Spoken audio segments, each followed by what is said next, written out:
So we'd love to invite to the stage, that we already have, Nitin Sawhney and Roger Hill and Rafael Para and Mona El Dayef, sorry, El Dayef. And, oh, is he coming up? Okay, Sama Zoabi is also coming up. They're both filmmakers.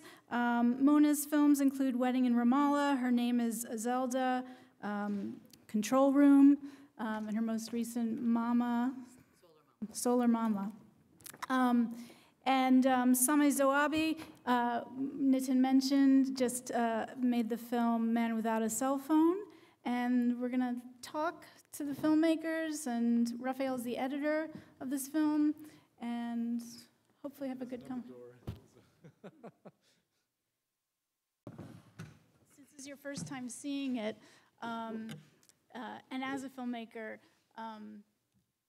what did this film do for you in terms of speaking to a kind of resilience, especially? Well, I want to thank you all for making this film. I'm sure the audience feels the same. I'm very, very touched by what I just saw. And the original, here he is. Did you get lost? The original concept is so beautiful, and I think it's tremendous. I didn't really realize. I had seen an earlier cut, but this was, I have to say, this cut is perfect. 52 minutes, right on point. And one thing I had noticed in the earlier cut is that it felt like there wasn't enough of the constraints of the conflicts, but this, I think you achieved a good balance. And just the idea of children who aren't jaded by even if hell, war, and death and disaster are around them, they see beauty in making a simple object and flying it high in the sky to infinity and then against the horizon is such a beautiful thing. And I think I really liked a year later how they had come back down to earth, especially Musa, who's such a tremendous adult-like character. He really captures the spirit of a little Ghazian man. So I was very charmed by the film. And I actually wanted to ask you, was the majority shots by the children themselves, or how much were you guys involved in that? Well, the majority was shot by Nitin and myself, and another woman, Ann Pack, who is an incredible photographer and cinematographer. And she worked directly with Abeer and her brother Atiya on numerous trips to Gaza after we had shot the festival and the bulk of the film.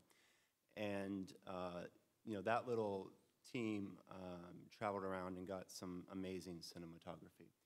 And then at the festival itself, there was some footage that was shot by the children, and then of course the invaluable contributions of Abeer and her interviewing, which I think put the youth at ease as they were talking to a peer, and not talking to a couple of internationals that myself visiting for the first time.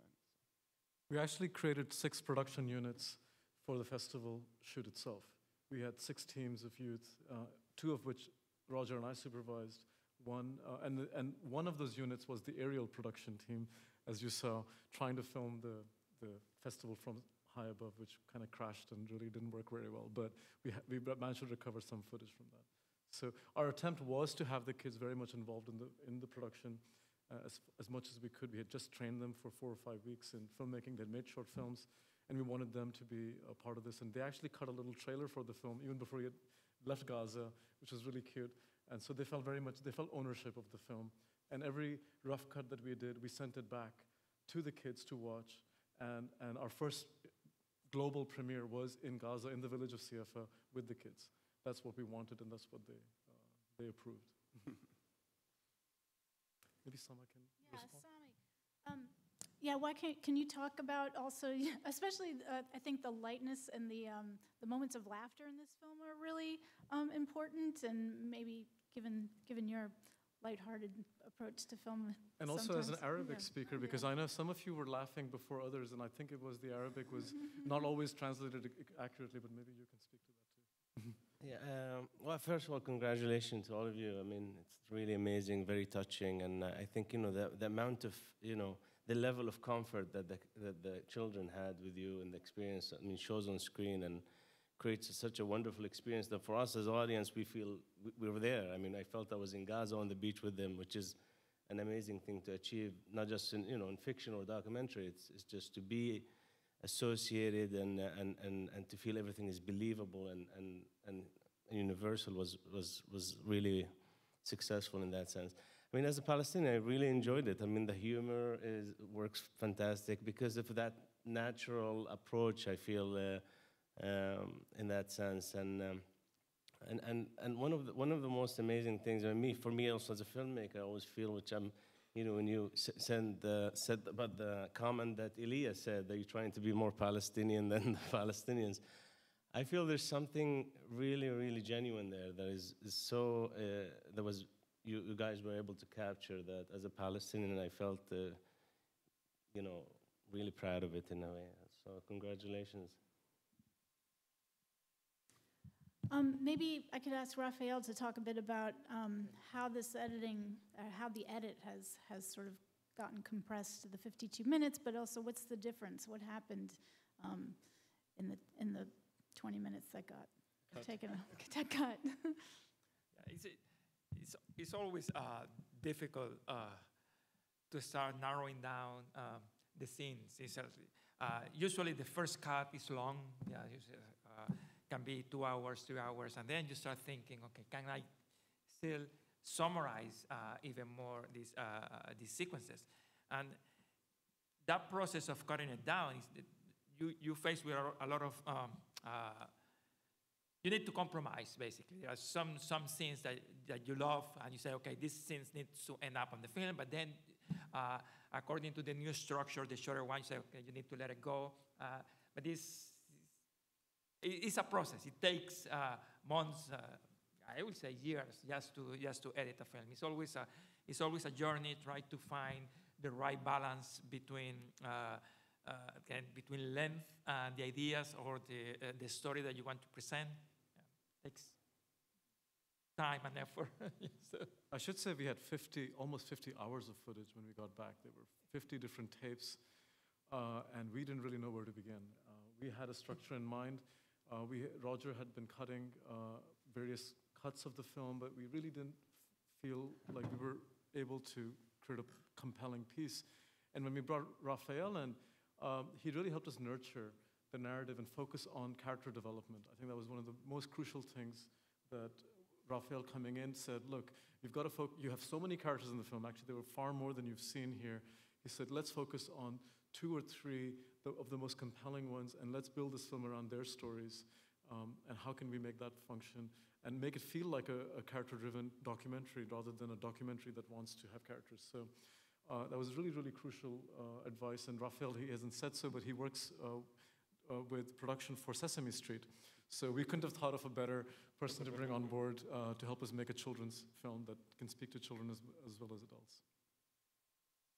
I mean, you spoke already about this participatory nature. The kids were actually involved in the making of it. But we also, I think, in discussions about the edit and the approach to editing, and even in the introduction you gave, talking about making sure that it was really the voices of kids, like the story told by kids, and thinking about the very few adults, the grandpa character who's so amazing, and then there was just a couple of these UN guy folks speaking. A couple. That are caricatures of themselves. Yeah. And I wonder how the decision to particularly to include the grandpa who happens to be bilingual, at least bilingual,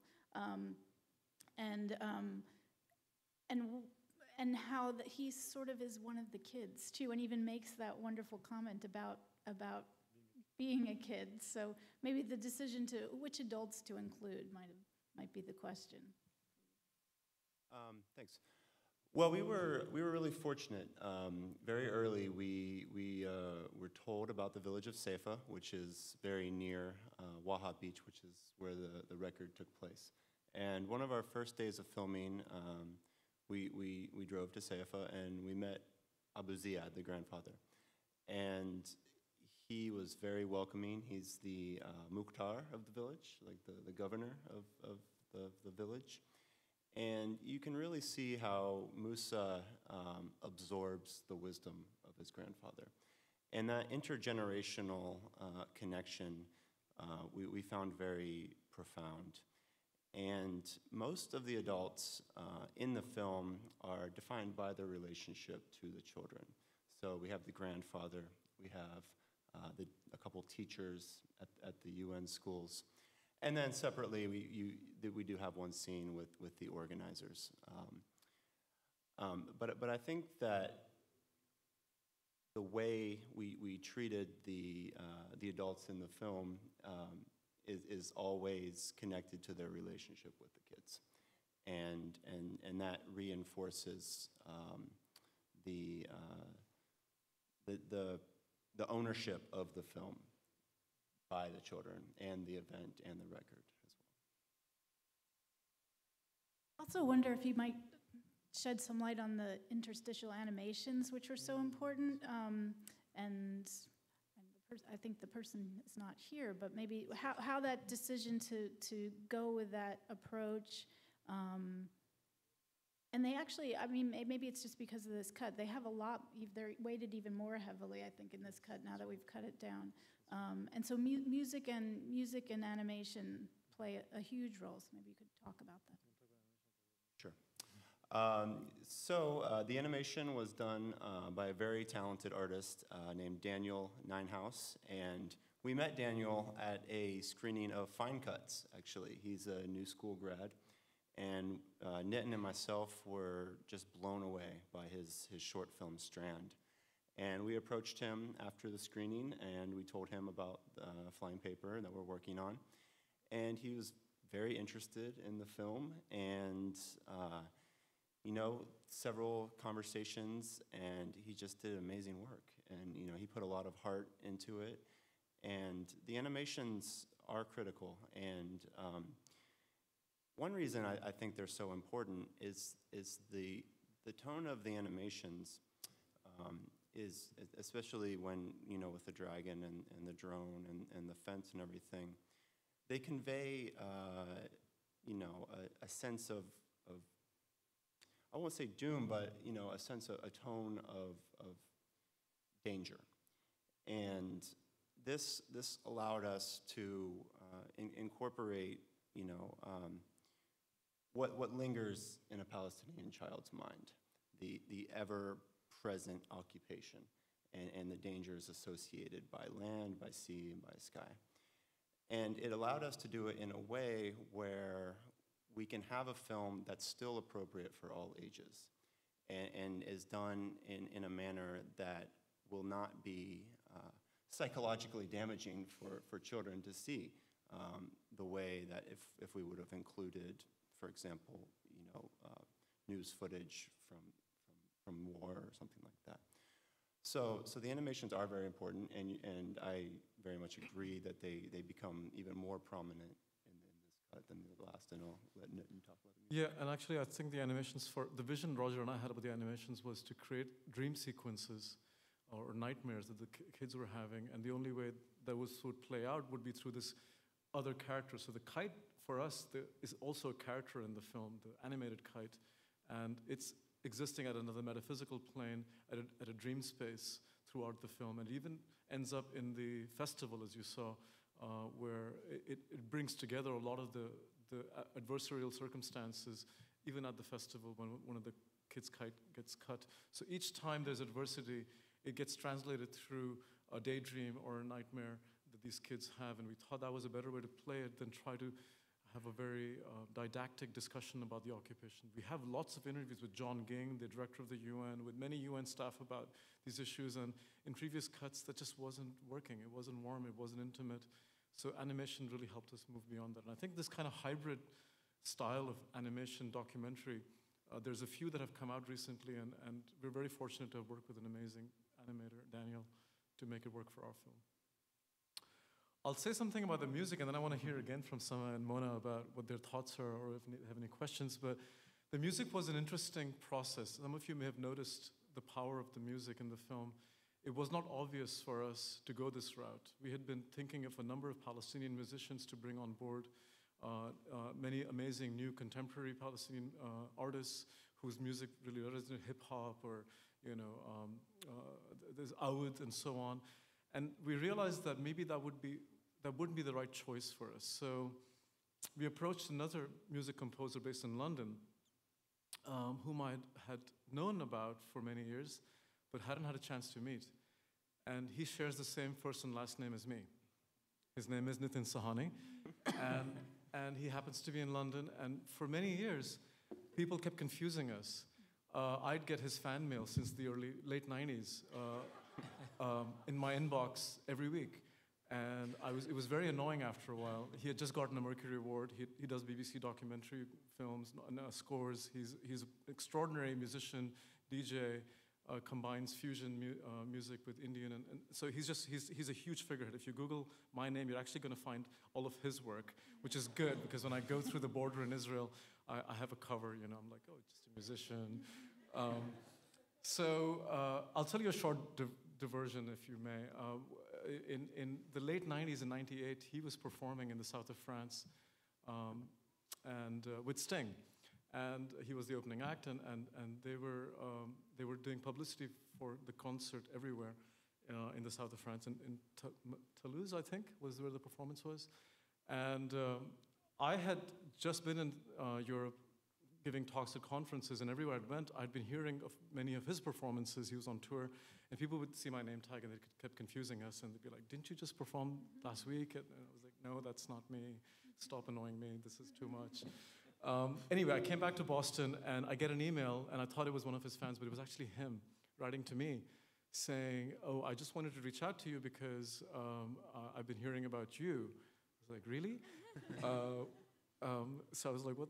How come? And he says, well, I think he must have seen an interview of mine at some point, something geeky. But anyway, he wrote to me and said, if you're ever in London, we should meet up, but I want to tell you something that happened to me. It's like, what could possibly happen to you that beats what I've been going through for the last couple of years? He said, well, when I was performing with Sting in the south of France, they put these posters everywhere, but it wasn't my publicity team, it was some other publicity team in France, and they went to the wrong website. So there's a picture of Sting and me in the south of France. I never found those posters. I tried. I couldn't find them. So, but he told me, and I think he wasn't goofing around about it. We kept in touch over the years. We never met. And then when this film was getting wrapped up, Roger and I talked about this, and I said, maybe we can approach Nitin. I know he's really busy. He was actually very busy. He was working with Anushka Shankar on a big project. And so he said, look, I'm going to be in LA for just 2 days. And if you can make it there, I have time in the evenings, and we could take a look, and maybe we'll record something. And we did. Roger and I flew down there with our music producer, Steve, and we spent an entire, the weekend with him. And one, it was kind of cosmically bizarre meeting him in person for the first time. But then when we got comfortable, I saw his craft, and he just really knew how to create a very universal score for the film. And I'm really, really thankful he did it pro bono. Thankful to Nitin, my doppelganger, for stepping in and crafting a score that I would have never dreamed of. So it's made all the difference.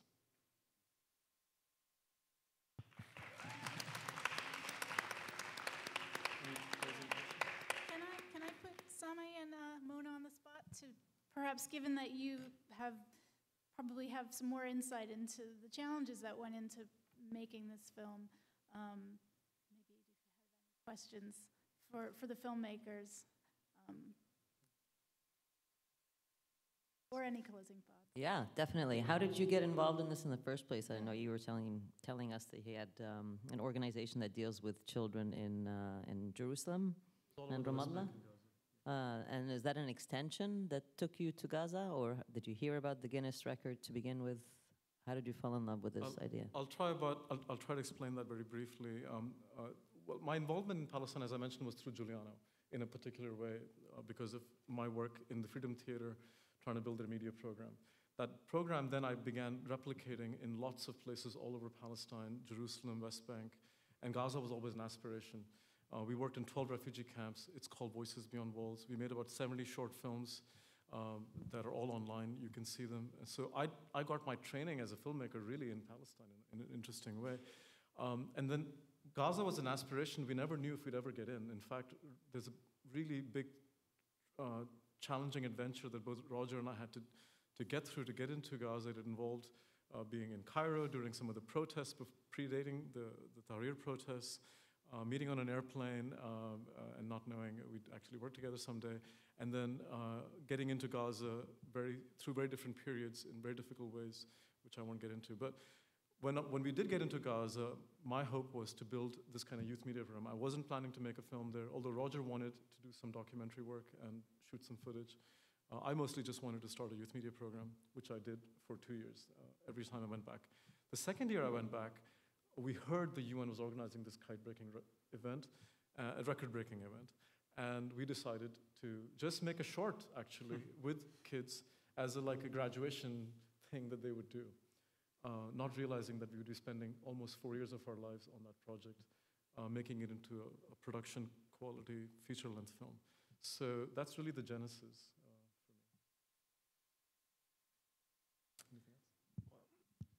My question is actually about the characters and deciding who to follow and why. Did that process happen right on location while you're filming, or happened in the editing room? Well, I would say it happened both. We were, like I said, we were very fortunate to be introduced early to Abu Ziyad, and then by extension, Musa and Wadad. And their chemistry and charisma, really jumped out at us right away. Musa is the same whether the camera is rolling or if it's not rolling. I mean, this is who he is, and then all the young cousins and siblings running around really added a lot of heart. Little rascals, as we used to call them. Little rascals, yeah. And then of course you have the sibling dynamic between Musa and Wadad. So they were really identified early on as great characters for the film. And Abeer was more behind the scenes initially and working with us. But we needed a subtle narrator. And really Abeer's presence came more into the film throughout the production process as we were editing, and as cinematographer Ann Pack was going back to work with her, and so she became more and more important to the structure and to the quality of the film as well.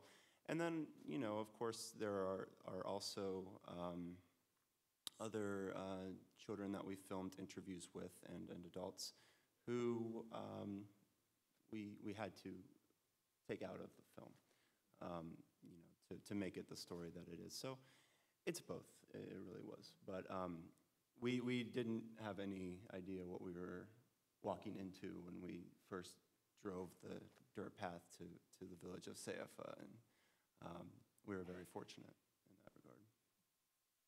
I should say something about Abeer. She's been really, really charismatic throughout.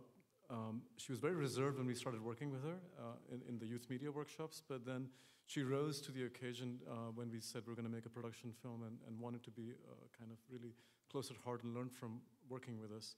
Now, Abeer's trajectory has been very interesting to watch.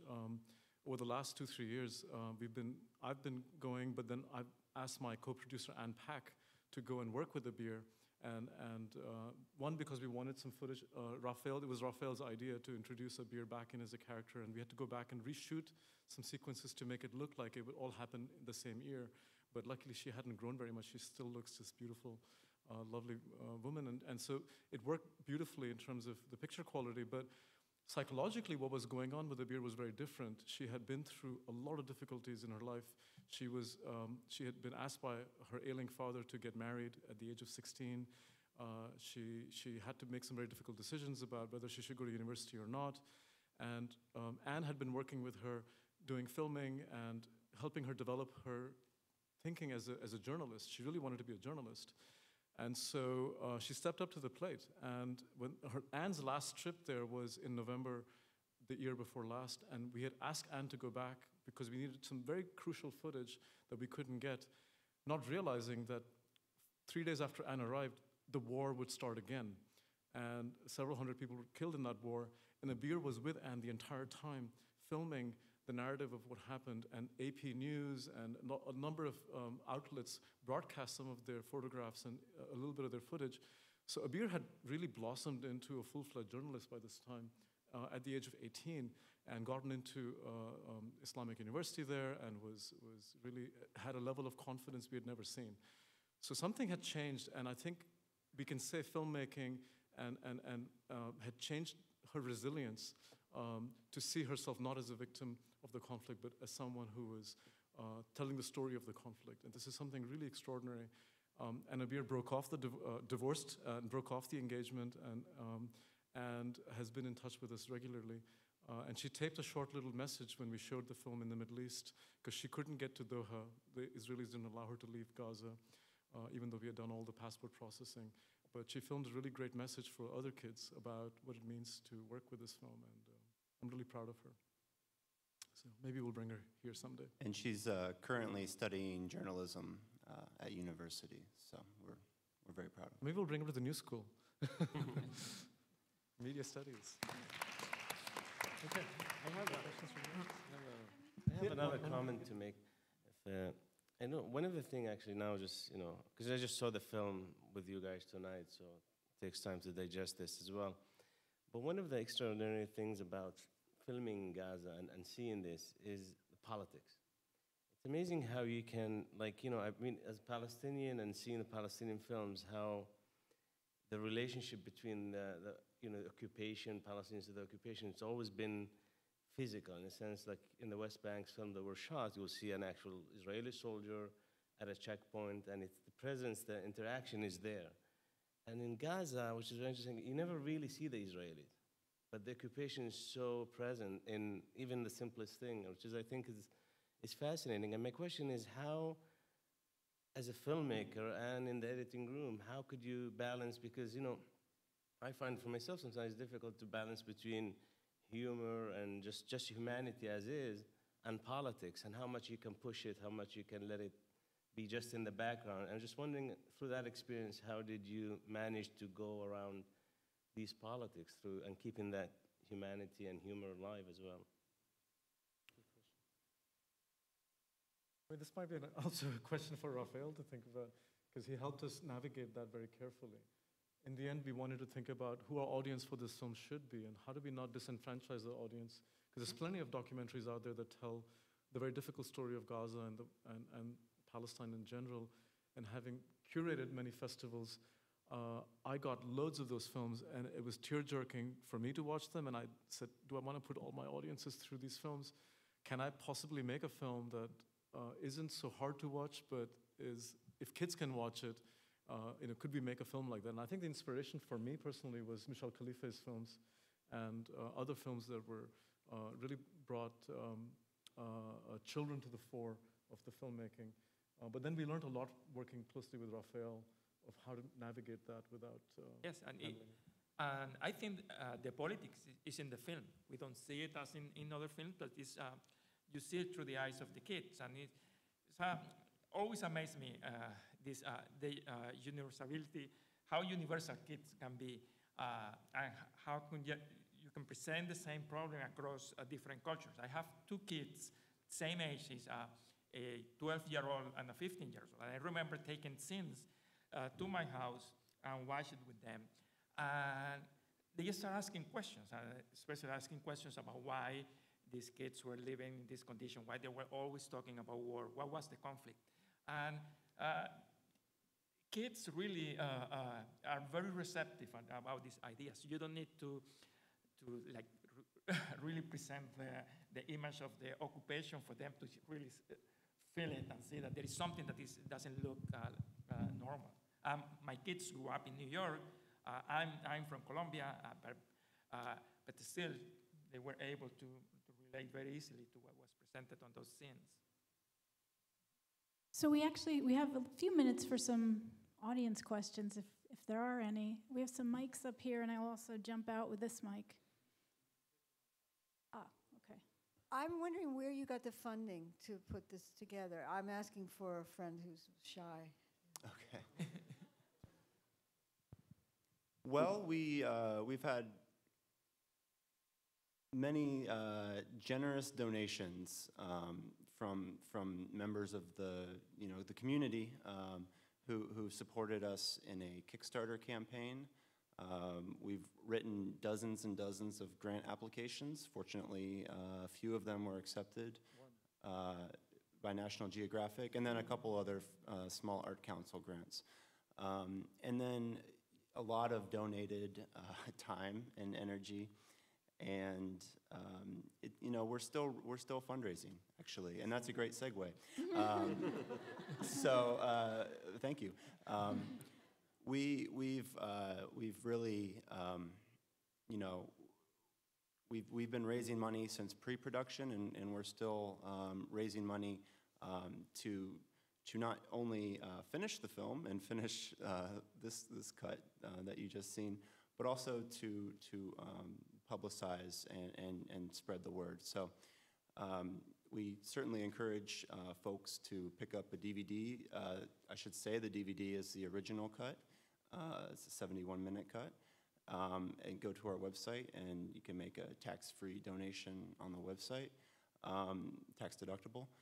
And also, we have a mailing list where we'll be sending information about the final DVD, where we will have both the original cut and as well as this new cut and the fine Guatemalan film that we saw earlier. So a lot of asking and sacrifice and pinching pennies. And maybe Roger should tell us what we were doing for the last couple of weeks, because it wasn't just making a new cut. Right. So we've been approaching different distributors and broadcasters, and when we originally shot the bulk of the film, the cameras that we were using were very good professional cameras. Shortly thereafter, high definition resolution standards just went through the roof as people started shooting with new DSLR photographic cameras. And all of a sudden, the footage that we shot, strictly from a resolution image quality perspective, was outdated. So we did a lot of research, and we found some other new technology that just came out that would allow us to painstakingly recapture all of our original tapes and piece the thing back together from scratch, basically.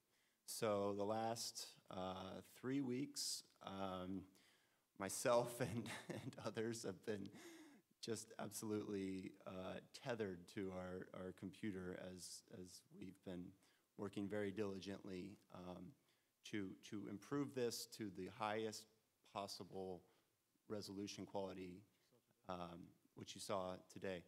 And this is all in our effort to get this film seen on broadcast and wherever else possible around the world, because we feel that it does have great universality and is a nice introduction into life in Gaza.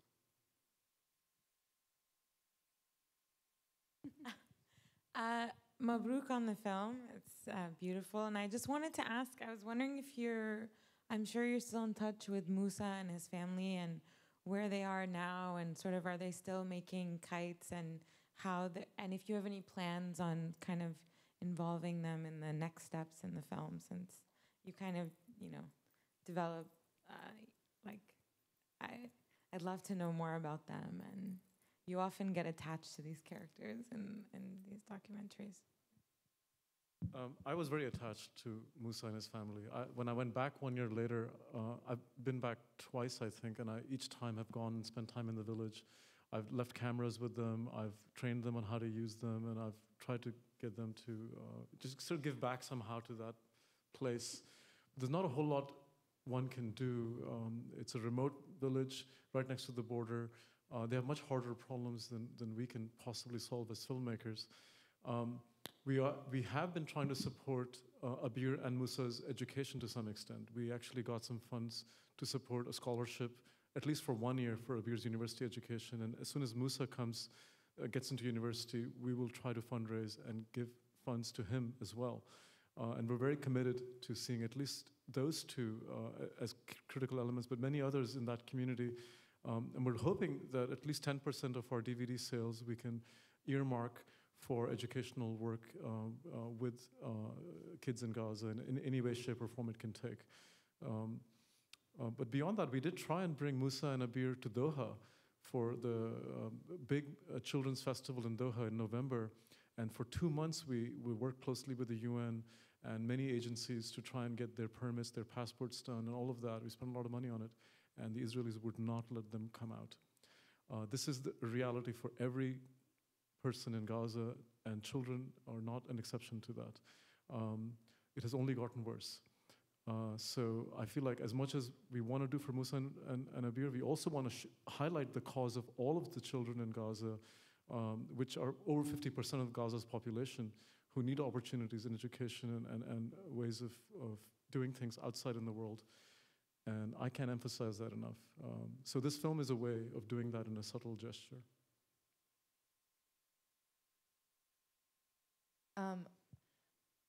Just hearing Abeer's story, I'm a journalist myself here at the New School, and I mean, I couldn't even imagine not, being able to pursue that dream, and hearing her overcome all of the things that she has and using that as motivation for her aspirations and her goals is just so inspiring.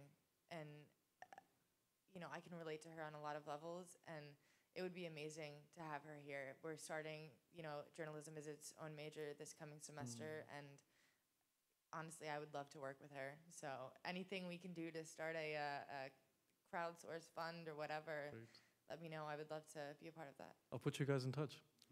Her English is getting better. That'd be amazing to be pen pals. I would love that. Thank you. What's your name? Shay. Please come find me. Anything else? Then Nitin, you want to? Oh, okay. Hang on.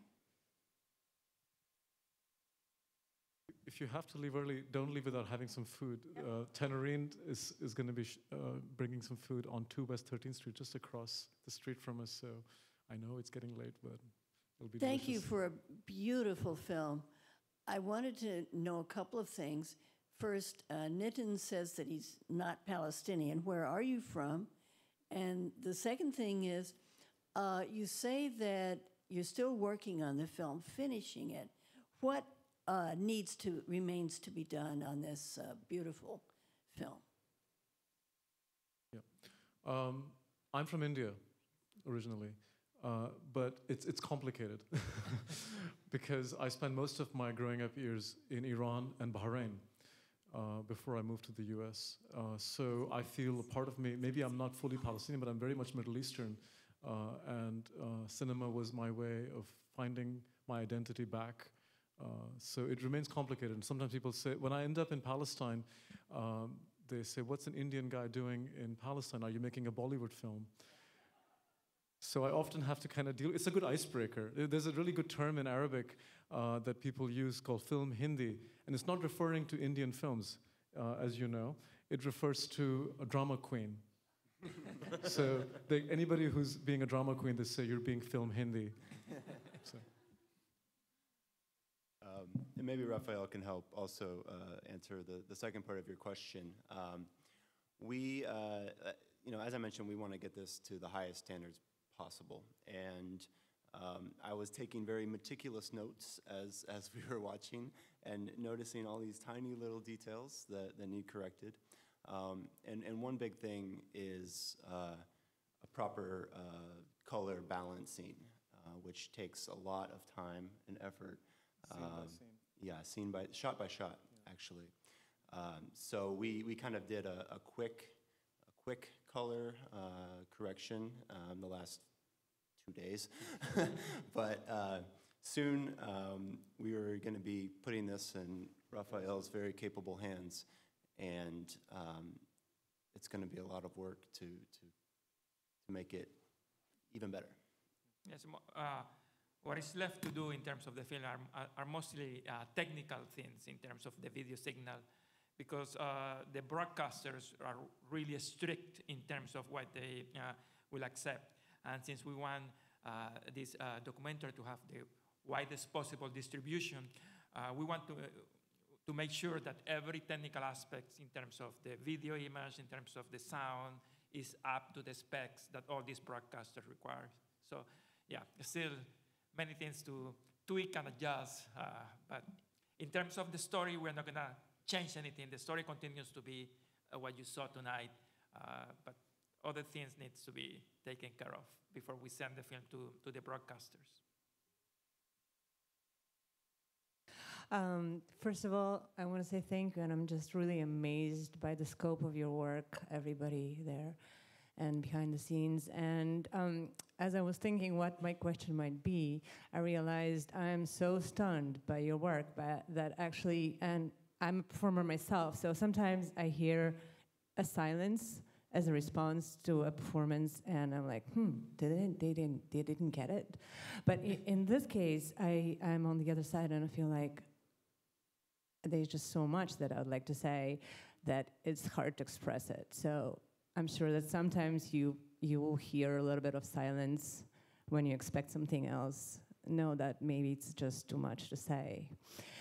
And I do have two questions. I didn't understand how Roger and Nitin met. And if it's too long, you can put it up on a vlog. And also, do you actually have a distributor now or not? We are looking for a distributor, so not yet. Nitin and I, we were both on a flight to Cairo to join a delegation called the Gaza Freedom March.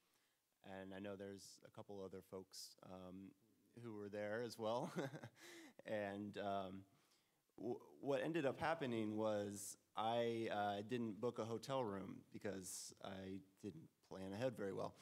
And I was having a conversation with the guy next to me about the Freedom March, and Nitin tapped me on the shoulder, and he said, oh, you know, I'm going there too. And I thought, you know, this is a guy who looks like he really has his stuff together. I bet he has his hotel all figured out, knows how to get around and all of that. So I asked him if he wanted to share a cab, you know, to the neighborhood where the hotels were. And then, you know, I thought, well, maybe I'll just see if there's a room available in that same hotel. There wasn't a room available in that same hotel, and it turns out it was a Coptic Christian Christmas, and there were hardly any rooms anywhere in Cairo on a one-night notice. So in his graciousness and the hotel, they put another bed into his room, and that's how we began working together. It wasn't because we were sharing a bed or not a bed. I think what happened was Roger was there filming some of the protests, and I was there to get into Gaza also because I wanted to start a research project there. And nobody, out of the 1,500 people who came as part of that movement, no one could get into Gaza except at the very end, through some negotiations with Hosni Mubarak, they got maybe 73 people in for 72 hours through a special security escort in and out of Gaza.